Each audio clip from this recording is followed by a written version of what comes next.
être citoyen du monde en achetant tes huiles essentielles? Grande question. J'ai eu une discussion très intéressante avec une personne voilà, où il me disait qu'effectivement c'était compliqué, la planète, on était trop nombreux, tout ça, que voilà, il ne savait pas trop comment faire, il avait des idées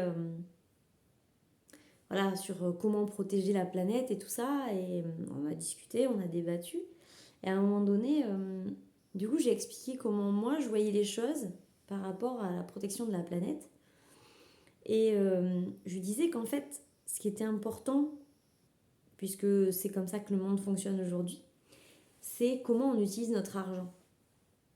Parce que le monde est régi par l'argent, du moins en ce moment. Et donc, il est important de savoir qu'est-ce qu'on fait de notre argent. Et effectivement, quand j'achète des huiles essentielles, je sais ce que je fais de mon argent. Je sais, alors de façon générale, je prends l'exemple des huiles essentielles, mais c'est vrai que j'ai l'habitude d'aller acheter plutôt des produits de grande qualité que je vais pouvoir garder un certain temps, ou alors des produits d'occasion, ou alors voilà, des produits qui ont déjà servi, qui permettent de ne pas dépenser des matières premières importantes, voire de polluer la planète. Mais effectivement, au niveau des huiles essentielles, c'est pas quelque chose que tu peux acheter d'occasion, c'est pas quelque chose que tu peux non plus acheter au bout de la rue, parce que l'huile essentielle d'ylang-ylang, tu vas pas la trouver chez toi. Et donc forcément, tu vas la faire venir de quelque part. Et donc c'est important pour moi que cette huile essentielle qui arrive chez moi, elle ait été produite de façon équitable, dans le plus grand respect de la planète, dans le plus grand respect de la personne qui l'a fait pousser, de la personne qui l'a distillée, de la personne qui l'a emballée, jusqu'à moi en fait. Et cette dimension-là, elle y est chez doTERRA. Et elle y est pour mes huiles essentielles, elle y est aussi pour mes cosmétiques et pour mes produits d'entretien, ainsi que pour mes compléments alimentaires.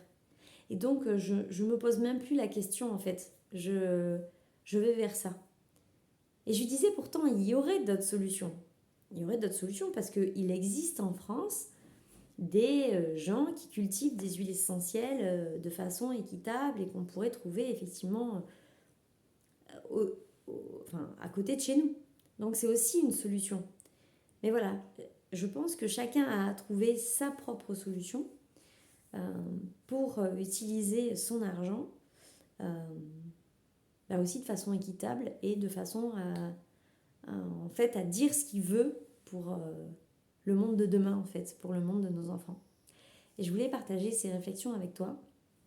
Si tu connais pas ces huiles essentielles, tu n'hésites pas, tu me mets un commentaire, je t'explique tout ça. Tu vas voir sur mon profil les essentiels de Cyrielle, il y a des ateliers en présentiel ou en ligne où on peut se retrouver, où je t'explique en fait comment on peut utiliser dans son quotidien ces huiles essentielles-là et leur efficacité et à quoi ça sert. On se retrouve très vite. Ciao!